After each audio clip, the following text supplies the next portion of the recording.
நீங்க சொல்லலாம், எதுக்குனாலும் நான் தேடி தேடி போக வேண்டியதா இருக்குது. அன்புன்னா தேடி போக வேண்டியது இருக்கு, தேவைன்னா தேடி போக வேண்டியது இருக்குது. நான் எல்லாரையும் தேடி தேடி போகிற அந்த நாள் என்னைக்கு நிற்கும்? நான் என்னைக்கு இதை ஸ்டாப் பண்ணுவேன்? நான் தேடி போகவே கூடாது.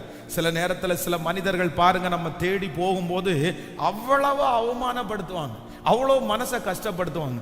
அப்ப நம்ம நினைப்போம், இனி இந்த மனுஷனுடைய மூஞ்சில முழிக்கவே கூடாது, இனி இந்த இடத்துக்கு போயிடவே கூடாது, நம்ம இனி தேடி போக கூடாதுன்னு நம்ம நினைப்போம்.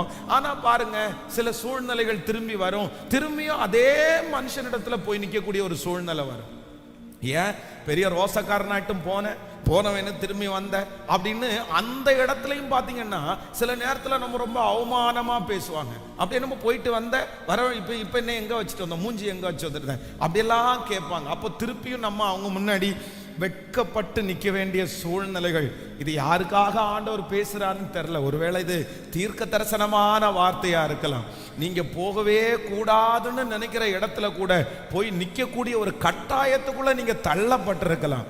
நான் இவங்கள்ட்ட காலமான கூட போக கூடாதுன்னு நினைச்சேன் பாஸ்டர், பட் இவங்க முன்னாடி போய் நிற்கக்கூடிய ஒரு சூழ்நிலையை கர்த்தர் அனுமதிப்பாரோ?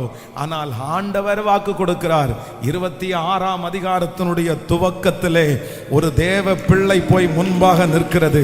அதே 26ஆம் அதிகாரத்தினுடைய 26வது வசனத்திலே அவர்கள் அவனுக்கு முன்பாக வந்து நிற்கக்கூடிய ஒரு சூழ்நிலையை கர்த்தர் அனுமதிப்பார். நான் ஆராதிக்கிற தேவன் இது தீர்க்க தரிசனமான வார்த்தை. ஆம் என்றும் ஆமேன் என்றும் அப்படியே நிறைவேற்றுகிறவர். ஹல்லேலூயா.